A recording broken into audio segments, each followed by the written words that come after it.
Ang kwentong ito ay hango sa totoong buhay. Mula ito sa isa nating kabayan na itago na lang natin sa pangalang Ador. Taong 1994, probinsya ng Palawan. Nagbago ang simpleng pamumuhay ni Ador magmula nang naipamana ang baston ng yumaong ninuno. Yari sa kahoy na dignum na minsan ang kinutya dahil mukhang uling. Lingid sa kalaman ng lahat, nagtataglay ito ng pambihirang lakas. Inilihim ito ni Ador. Wala ring balak na ipagkalat. Sa umaga, ordinaryong tao ang galawan, pero sa gabi mas mabagsik pa kaysa sa leon. Hindi nauubusan ng kalaban dahil pagkatapos ng una ay meron kaagad na susunod. Nasanay na lang din siya sa ganitong gawain. Ngayon panibagong kalaban na naman ang kakarapin. Sira ulo yata tong si Ador eh. 30 anyos pa lang pero nakatungkod na. Nangiinsulto yata sa matatanda. Wika ni Paeng. Hindi lang sa matatanda, pati sa bulag. Tingnan mo, nakasalamin kahit gabi na. Pabida ang leche. Tugon ni Chano. Patulang kaya natin. Mahina naman yan eh. Isang bigwas lang siguro iiyak na yan. O sige, ikaw ang mauuna ha. Ikaw ang nakaisip eh. Siguraduhin mo lang nababagsak yan. Baka mamaya, tayo pang mapahinga. Sira ulo. Tayo nga magpapaya sa kanya eh. Bahala ka nga dyan. Ikaw na nga tong sinabihan ng ideya kung ano-ano pa ang sinasabi mo. O teka lang naman, antayin mo ko. Itong si Tabachoy, ang bilis magtampo eh. Pag-uusap nila Paeng at Chano. Magkaibigan na paboritong pagdiskitahan si Ador. Matanda lang ang mga ito ng ilang taon. Nasa 80 gulang pero asal bata. Mahilig maghamon ng gulo. Hinarang ng mga ito si Ador. Papunta ang binata sa iyawan ng tiyahin para maghapunan pero ito. Mapapaaway muna bago mabusog ang tiyan. Sinubukang lumihis pero balak talagang kunin ang atensyon. Ano bang kailangan nyo, Paeng at Chano? Nagugutom ang tao, kaya pwede ba umalis na kayo? Kung makaharang parang may-ari ng kalsada. Tabi! Wika ni Ador. Kaso nga lang matigas ang mga ito. Kanya-kanya ng dampot ng bote. Binasag pa. At ang matulis na dulo ay tinutok sa binata. Ador! Ay hindi pala. Dapat Lolo Ador yung tawag sa'yo eh. May hawak ang tungkod eh. 3 mga paa mo. Oy Lolo! Hindi pa ba masakit ang tuhod nyo? Gabi na. Pero naglalakwatsa ka pa. Oo nga, Lolo Ador. Ha, mano po ba? Aray ko! Napasigaw si Chano nang baliin ni Ador ang kamay niya. Dali-daling tumakbo sa unahan. Iniinda ang tinamong pinsala. Sumugod si Paeng gamit ang basag na bote. Pero napatras din matapos makatanggap ng sunod-sunod na hambalos ng baston. Nag-aangas kayo, mga duwag naman. Ano, yan lang ba ang kaya nyo? Sa susunod wag kayo maghahamon kung walang sapat na kargada. Ang yayabang nyo. Inapakan ng paa ni Paeng pagkatapos nilagpasan. Parehong napasigaw ang mga ito. Parang mga batang kumaripas ng takbo pa uwi.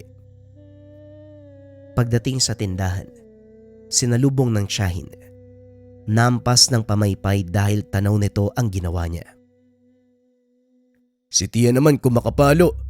Parang may kasalanan ako ah. Sigurado ka ba talaga na wala? Nakita ko ang ginawa mo. Binugbog mo na naman yung mga tambay. Baka nakakalimutan mong polis ang lolo ng mga yon.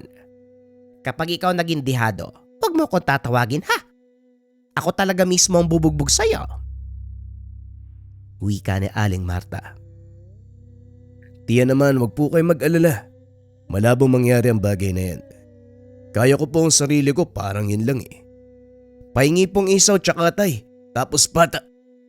Napakahaba na ng listahan mo dito dahil sa utang. Tama na yan, magbayad ka muna kahit kaunti. Niloloko mo kung bata ka. Si Tia parang hindi ka dugo oh. Galing naman ako saan ka na pinagmulan mo. Sige na. Gutom na yung tao oh. Ako na lang magpapaypay. Kinuha ni Ador ang pamaypay mula sa kamay ng tiyahin. Pumwesto sa ihawan. Nagpresentang mag-ihaw. Napailing na lamang ang ali. Bahala ka nga sa buhay mo. Pumaypay ka dyan hanggat mapagod ka. O ikaw, anong gusto mo, ineng? Isaw? O ito, bigay mo dyan sa bulag na tagaluto. Grabe naman si Tia. Nakasalamin lang bulag ka agad. Ito naman oh. Bakit ka ba kasi nagsasalamin gabing-gabi na? Namumula ba yung mata mo kaya tinatabunan? Siguro adik ka. Napakamot na lang sa ulo si Ador. Nakangusong binaling ang atensyon sa inihaw. Palabiro siyang tao, pero hindi kakayanin kapag ang tiyahin na ang nakasagutan. Dumami ang bumibili. Hindi may kakaila ang gandang lalaki ni Ador. Natutuwa naman si Aling Marta dahil malapit nang maubos ang paninda. Karamihan sa customer ay mga dalaga na kanyang nirereto sa binata. Kaso nga lang panay ang iling nito. Hindi naman sa pagiging mapili. Sadyang lumilipad pa ang isip at hindi pumapasok ang ganitong bagay. Hanggang isang babae ang lumapit para magpaluto ng isaw. Naagaw ang atensyon ng lahat dahil sa angking kagandahan. Lahat nakatingin. Maliban kay Ador na pinagpapawisan kakaluto. Tumingin ka rin sa iba. Huwag puro sa baga. Hindi ka magkakanobya niyan. Wika ni Aling Marta. Pero hindi siya pinapansin ni Ador. Kaya naman kinaltokan siya nito. Sira ulong to. Tignan mo yung babae, maganda. Matangkad o maputi. Pwede siyang ipares sa'yo dahil magandang lalaki ka naman. Kaso nga lang, matatanggap ka ba? Palagi lumilipad ang isip mo. Tinignan ni Ador ang babae. Pero sa halip na mabigani ay nagmasid. Maganda ang itsura, katulad ng pagkakalarawan ni Aling Marta. Kaso nga lang may napansin ang binata. Kung ordinaryong tao ang sinusuri, hindi nalalayong mapaibig. Pero ang katulad niyang may tangan, hindi kailanman malilinlang. Sa mga mata niya litaw ang halimaw na katauhan. Hoy, bakit ka naman nakatitig? Bakit ganyan ka makatingin? Sa ganda niyan pwede mo nang asawahin, tapos hihindian mo pa. Mapapangasawa. Kung alam mo lang. Aswang yan eh. Ano ka mo? Kapag nagsasalita ka, lakasan mo ha. Ginagawa mo akong bingi. Huwag kang bumulong dyan. Umiling na lang si Ador. Hindi na pinansin ang talak ng tiyahin, pero hindi rin inalis ang tingin sa babae. Masigla itong nakipag-usap sa mga tao na akala mo walang bahid ang katauhan. Nakipagkamayan sa mga matatanda na nawili sa kanyang kagandahan. Sa inis ng binata, inuna sa pagluto ang biniling isaw. Inakalang aalis pagkatapos pero laking gulat dahil nanatili pa. Napakamot na lang siya sa ulo. O anong tinititig mo kay Adora? Akala ko ba ayaw mo sa kanya? Ador tapos Adora. Pormahan mo na para magkaapo ko ng maganda. Natawa si Ador sa sinabi ng tiyahin. Kaagad ding napaseryoso nang maalala ang pangalan ng babae. Anak ng lintik. Adora pala ang pangalan niya. Baka naman sinabi niya ang pangalan ko, tapos ginaya niya para maagaw ang atensyon ko. Paalisin niyo na ho yan. Pakisabi hindi ako interesado. Ang kapal talaga ng mukha nito. Sa tingin mo papatulang ka niyan. Magandang lalaki ka nga pero bangag ka. Napalunok na lamang si Ador. Napatingin sa gawin ng babae. Sumalyap ito sa kanya at ngumiti. Napadura siya sa inis. Akala mo naman, kinaganda niya yung pagngiti niya. Kahit anong tawa mo dyan, hindi mo ko malilinlang. Halimaw ka. Binitbit ni Ador ang plato ng isaw. Pumwesto sa malayo. Hindi pa umuwi dahil gustong malaman ang pakulo ng babae. Kanina pa nangangati ang kamay, lalo na ang baston. Pero minabuting manahimik na lang muna. Nagmasid habang nilalantaka ng inihaw. Kalaunan dumating sina Paeng at Tiano, kagad na umaling sa kagandahan ni Adora. Tumabi at nakipag-usap. Humaba ang usapan. Nauna pang magsara ng tindahan si Aling Marta. Nagtatago si Ador sa sulok. Matyagang nagmamasid. Wala pa namang kahinahinala. Palitan lang ng salita. Hindi nagtagal nagpaalam si Adora. Nagpresenta ang dalawang lalaki na maghatid. Sinunda ng mga ito. Nahinto pagdating sa madilim na bahagi ng daan. Nagtago si Ador sa tabi. Hindi inalis ang tingin. Malinaw na nakikita ang palim na galaw ng babae. Hindi lang natuloy matapos siyang mapansin. Itinuro niya kasi ang baston. Kumalma ito at nagmamadaling umalis. Napangiti na lamang si Ador. Kinabukasan walang ibang bukang bibig ang mga tao kung hindi si Adora. Siya na nakikinig sumasakit ang ulo. Kinumbinsi si Aling Marta na huwag mahumaling sa kamandag na taglay ng babae. Sinikap niya maintindihan pero hindi umubra ang simpleng salita. Bakit mo ba ginaganyan si Adora? Nainis ka ba dahil magkatukayo kayo? Pangalan lang naman Etong batang to talaga oo. Alam mo, Tia, malala pa dyan ang rason kung bakit ayaw kong magkalapit kayo ng babaeng yan. Tandaan niyong hindi lahat ng magaganda, ganun din ang pagkatao. Marami dyan, kabilang si Adora may tinatagong sikreto. Hindi na naituloy pa ni Ador ang ibang sasabihin nang mahampas ng pamaypay sa muka. Ang ganda ng tao. Ginawa mong halimaw, sira ulo ka ba? Bilan mo lang ako ng uling sa bayan nang may silbi ka naman. Kamot ulong binaybay ni Ador ang daan habang naglalakad. Nasipat si Adora, may kasamang lalaki. Patungo ang mga ito sa lugar na walang tao. Batay sa galaw ay nang aakit. Tignan mo nga naman. Tirik pa ang araw pero balak namang biktima. Ganyang ka ba kayok? Wika ni Ador sa sarili. Hakbang na sana ito. Kaso naagaw ang pansin sa pagdating ni Paeng at Tiano. Muling umarangkada ang kayabangan ng mga ito. Nagbuntong hininga ang binata bago hinarap ang dalawa. Pasalamat ka na destino sa malayo ang lolo ko, kaya hindi ka muna malalagot. Pero hindi ibig sabihin nun makakalaya ka sa amin. Nakita ko kung paano kang tumitig kay Adora. Parang pagmamay-ari mo na. Kung makatitig parang tutunawin. Oo nga. At saka hindi magkakagusto si Adora sa'yo. Masyado ka mayabang. Hoy, pwede ba tigilan niyo akong dalawa? Maikli ang pasensya ko ngayong araw. Kung ayaw niyong malintikan, tigil-tigilan niyo ako ha? Lumakad palayo si Ador. Ibang direksyon ang binaybay dahil nakalimutan ang tungkol kay Adora.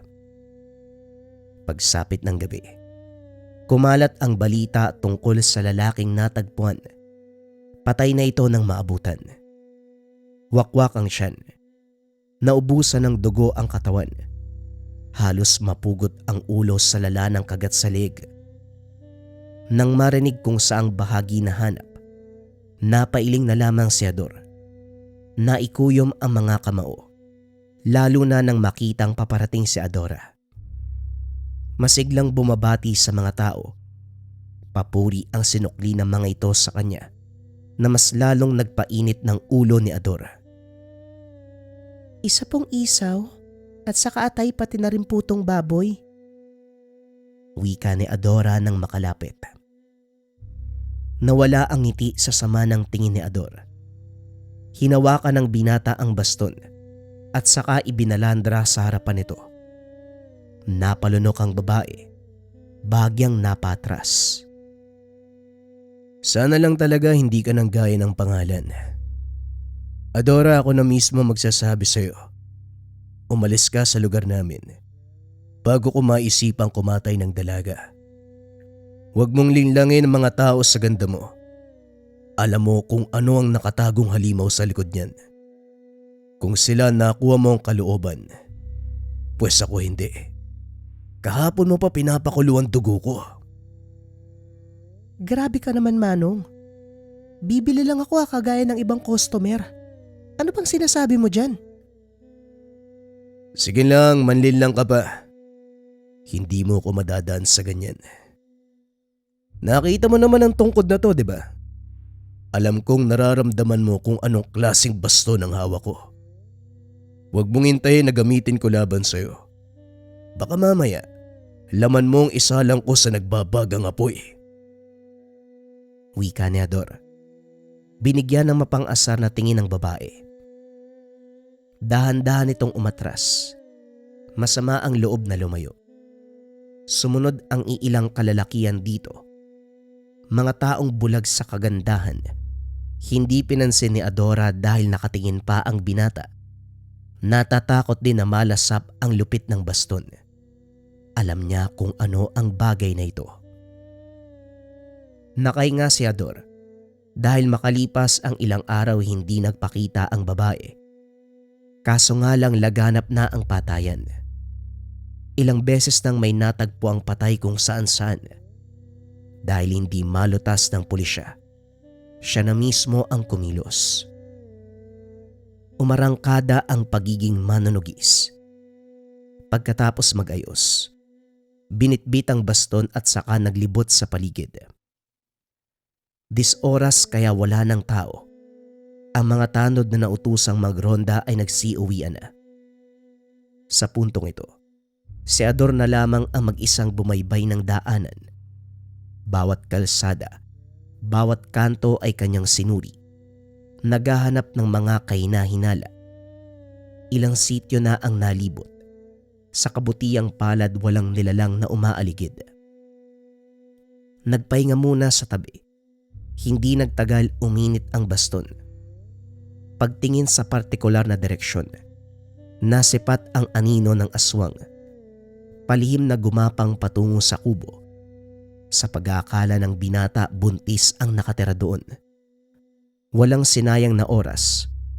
Kagad tumayo at hinarang ang halimaw. Sandali nga. Tapos na ang hapunan kaya hindi ka pwede maghanap ng mabibiktima. Ang lakas naman ng loob mong pumarito. Hindi mo yata ako kilala, no?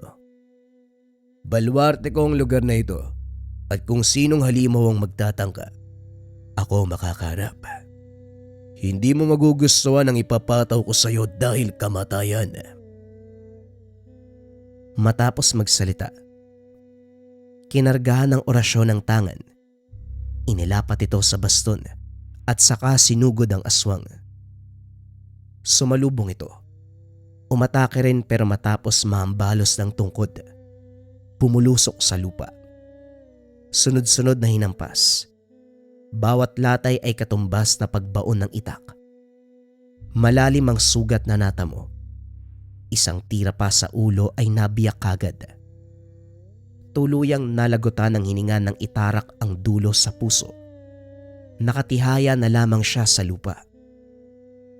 Masyadong mahina ang mga aswang ngayon. Hindi na nga nakakapagbigay ng magandang laban. Sandali pa yung tinatagal. Ilang minuto lang. Mahinang nilalang. Wika ni Ador. Kinaladkad ang katawan sa gubat. Itinali sa kahoy. Iniwanan nitong kinakain ng apoy. Kinabukasan nakahinga ang lahat dahil walang nabalitang biktima. Hindi kagaya sa nagdaang araw na gabi-gabi na lang. Pero hindi nakaligtas ang bakas ng pagsusunog. May buto ng tao, kaya ito naman ang pinag-usapan. Tahimik na nakikinig si Ador. Ilang sandali pa uminit ang ulo nang makita si Adora. Nako iha, huwag kang lumabas ng mag-isa ha. Maraming natatagpo ang patay. Nakakabahala ang panahon ngayon. Masyadong delikado para sa katulad mo. Wika ni Aling Marta. Oo nga, iha. Sa ganda mong yan, baka may magbalak kayo. Hindi pa alam kung sino ang pumapatay kaya mabuti maging alisto ka. Kung may papabili ka, pwede mo namang utusan ng mga lalaki. Taga saan ka ba? Wika ni Aling Gloria. Hindi na po. Maliwanag pa naman po kaya walang magtatangka. Kung sa bagay, may punto ka nga naman. Panay ang buntong hininga ni Ador. Hindi nagustuhan ang pakikisalamuhan ng matatanda sa babae. Gusto sanang awatin, pero wala ring magawa. Hindi siya papakinggan ng mga ito. Lalong walang nagawa ng magkumpulan ang mga tao para lang makita si Adora. Grabing kamandag. Buong barangay nalilin lang. Wika ni Ador sa sarili. Napapailing na lamang. Hindi inalis ang tingin dito. Nang makaisip nakagawa ng paraan para mapaalis ang babae, pinatamaan ng orasyon na magdudulot ng pagkahilo. Gumana naman. Nagmamadaling nagpaalam si Adora. Kung mas nag-aral pa ako ng malalim na Tigalpo, hindi lang yan yung aabutin mo eh. Kaso lang yan lang yung kabisado ko eh. Kamot ulong wika ni Ador. Gayon pa man ay natuwa dahil nahiwalay ang babae sa mga tao. Sa pagsapit ng panibagong araw, unti-unting kumalma ang panahon. Humupa na rin ang balita tungkol sa pambibiktima. Kaso nga lang pumalit ang pagkakaroon ng sakit, partikular sa mga kalalakihan. Inaral ng binata. Matapos pagtagpiin ang mga impormasyon, natukoy na lahat ng nagkakasakit ay nahuhumaling kay Adora. Hindi pa nakompronta ang babae tungkol sa pagpaslang sa lalaki noong araw, pero ito naman ang dinagdag. Nahirapan na ring makita dahil hindi na bumalik sa tindahan ng tiyahin. Marami naman sanang nakausap, pero wala ni isang nakaalam kung saan ito nakatira.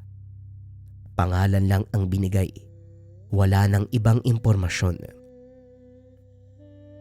Kung sa bagay, walang aswang na ipagkakalat ang tungkol sa kanyang pagkatao.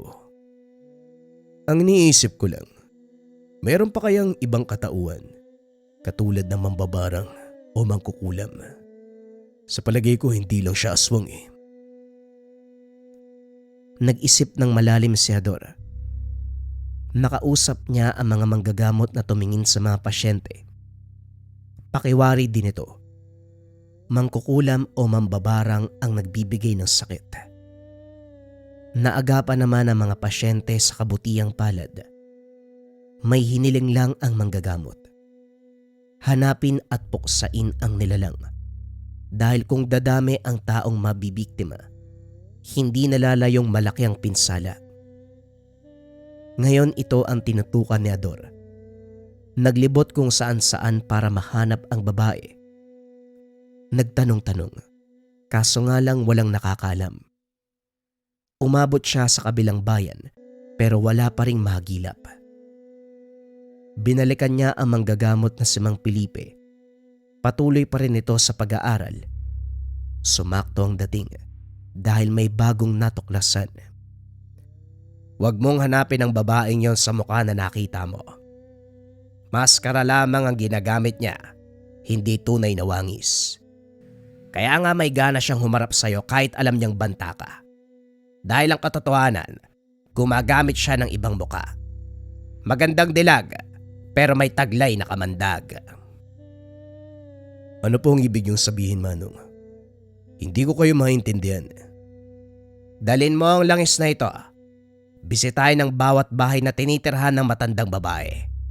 Hindi dalaga ang tutugisin mo kung hindi isang matanda. Napalunok si Ador. Hindi inasahang maging siya ay maiisa ni Adora. Buong akala ligtas siya sa panlilinlang. Hindi na nagaksaya ng oras. Sinimulan kagad ang pagbisita sa mga tahanan. Nag-isip ng sariling pakulo para hindi mahalata ang pakay, pero hindi madali ang maganap. Habang pauwi galing sa kabilang sityo, nasipat sina Paeng at Tiano. Nakalambitin ang dalawa sa puno ng mangga. Naagaw ang pansin ni Ador sa usapan ng mga ito. Napansin mo ba yung galaw ni Manang Flora kanina? Parang pamilyar eh. Yung paraan ng pagngiti, tono ng pananalita, tapos yung mga mata. Kung hindi ako nagkakamali ng iniisip, parang magkapareho sila ni Adora. Mabaging langit, huwag mo sabihin pati matatanda pinagpapantasyan mo na rin. May asim pa itong mangga kaysa kay Manang Flora. Kung magkakagusto ka, doon sana sa maganda at bata. Hindi yung pinaglumaan na ng panahon, walang yang to. Buwang, ang sabi ko parang, kung makapagsalita naman to basta. May pagkakapareho talaga sila, pati nga yung hugis ng muka eh. Baka pagtanda ni Adora, magiging si Manang Flora. Sa tingin mo? Sa tingin ko, buang ka. Bahala ka nga dyan. Uwi na ako bago maabutan ng may-ari. Baka ipatawag na naman tayo ng barangay dahil nahuling nagnanakaw ng hindi natin pananim. Bilisan mo na nga. Manang Flora? Sino naman kaya yun? Mahinang tanong ni Ador sa sarili. Dumiretso siya sa tahanan ng tiyahin. Saktong naabutan nito. Mabuti naman nagpakita ka na. Akala ko sumali ka na sa sindikato. Wala kang paramdam. Grabe ka naman sa akin, Tia. Ginawa mo akong masama. May tatanong pala ako. Meron po ba kayong kilalang Manang Flora? Manang Flora. Yun sigurong matanda sa kabilang barangay. Bakit? May atraso ka, no? Sandali nga hindi kita maintindihan. Bakit palagi mong dala ang baston ni Lolo Pering? Para kang ewan. Gusto ko lang bakit ba? O siya, pahingi po ako ng ulam. Nagutom ako kakalakwat siya eh. Iniba ni Ador ang usapan. Pagkatapos sa tahanan ng tiyahin, nagpunta sa kabilang barangay upang hanapin si Manang Flora. Maraming nakakakilala sa matanda. Maraming papuri ang naririnig sa mga taong napagtatanungan. Grabe. Ang ganda ng imaheng pinapakita sa mga tao.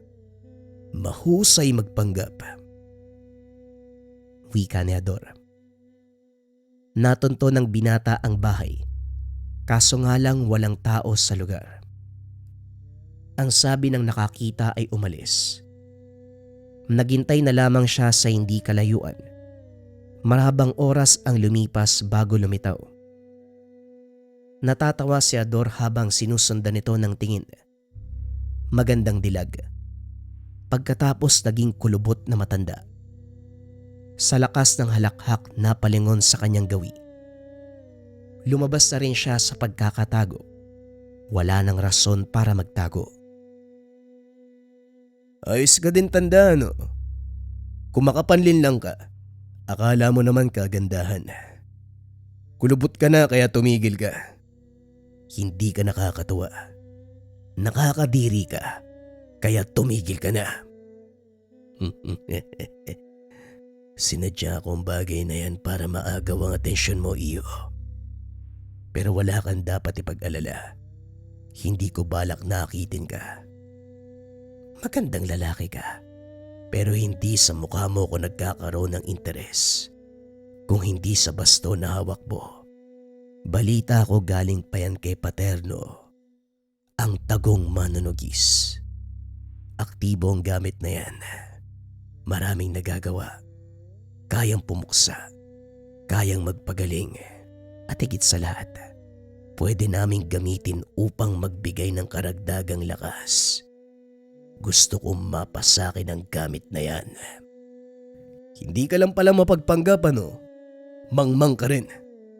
Bakit ko naman bibigay sa itong bagay na to? Mamamatay muna ako bago ka magtatagumpay. Ganun ba? Madali akong kausap kaya sige, mamamatay ka.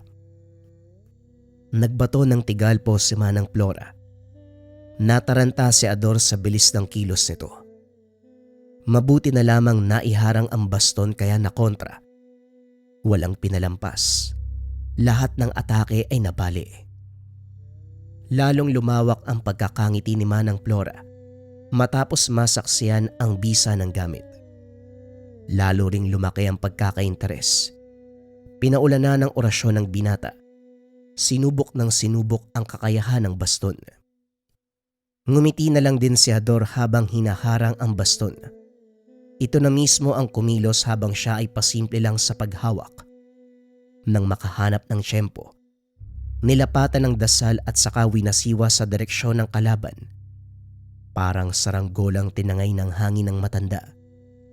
Pagkatapos ay bumulusok sa lupa. Duguan ang noo na lumapat sa bato.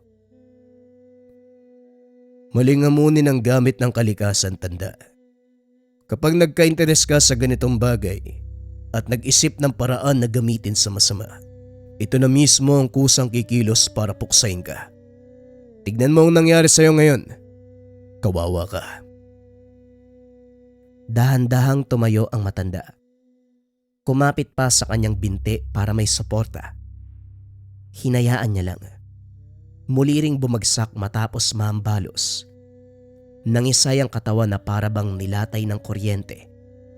Isang hampas pa. Tumigil na sa paghinga. Yan ang napapala ng kagaya mo. Masyadong sakim sa kapangyarihan na kahit mali papasukin. Aswang ka na, mangkukulam ka pa. Ang daming orasyon na alam ano, wala ka namang binatbat. Masayang umuwi ang binata. Dala ang balita ng tagumpay. Si Mang Felipe ang sinabihan, binate at pinuri sa ginawa. Hindi madaling makalimutan ang binuhay na personalidad ni Manang Flora na si Adora. Bukang bibig pa rin ng mga tao, lalo na ng mga kalalakian. Napapailing na lamang si Ador sa tuwing maririnig ang usapan. Nasasabik na raw silang makita ito at muling makausap. Buwisit na yan. May hinahanap-hanap pero hindi tao. Mabuti pang ubusin nyo na lang tong isaw. Mabubusog pa kayo. Adora ng Adora, mga buwang. Dahil sa naging karanasan, nabuksan ang isipan ni Ador patungkol sa kakayahan ng aswang na mangkukulam. Kayang baguhin ang sariling anyo upang makapambiktima ng ibang tao. Labis din siyang nababahala hindi lamang para sa sarili, kundi para sa lahat ng tao sa kanilang sityo, maging sa karatig barangay. Malaki ang posibilidad na aswang o masamang mangkukulam na ang ating nakakasalamuha, ngunit hindi pa natin alam. Kaya iba yung pag-iingat ang payo ni Ador para sa lahat ng tao. Hindi lahat ng maganda sa paningin. Mabuti ang hangarin.